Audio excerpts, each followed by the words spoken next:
Share ko lang guys, after Sunday Mass ay bumili muna kami ng takoyaki kasi masarap yung takoyaki nila dyan. Sa labas ng church ay may mga food stall kasi dyan at gusto ni Justin yun. Kaya tinikman ko na din, masarap siya, octopus yung napili naming flavor.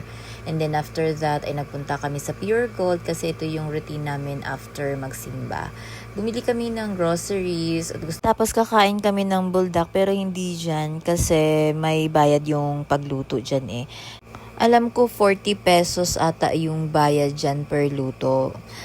Tsaka dito naman kasi sa marami kasing mga restaurant at kainan dito sa may Kalayaan.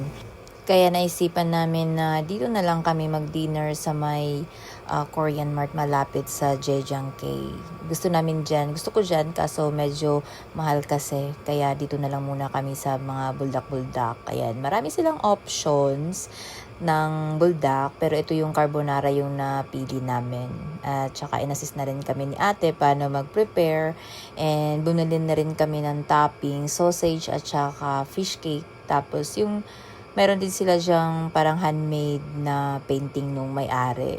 Ang cute nga eh, sarili niya yung gawa. Tapos abang inaantay namin yung buldak, Justin gusto niya kalahati lang yung sauce na ilalagay kasi medyo maanghang naman talaga siya.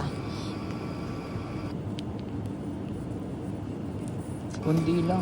Pag nasa bahay kasi kami, nilalagyan namin yan ng gatas para at least man lang mawala-wala or matanggal-tanggal, mabawasan man lang yung anghang nung sauce kasi hindi naman ganun ka yung tolerance namin sa anghang eh.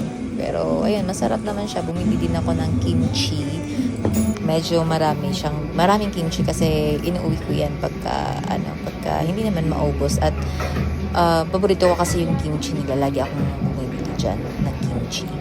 And medyo naanghangan na ako dyan guys. Ito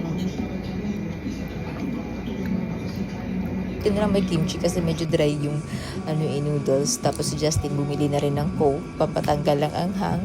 And hindi naman siya kumakain ng kimchi, so ako lang.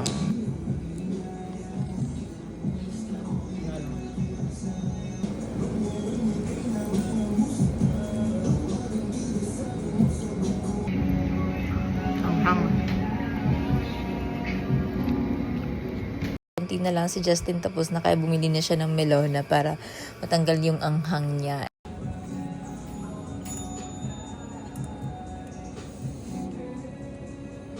Ayan, so wakas naubos din. So, ayan, wala na natira at meron pang melona, pampatanggal ng anghang.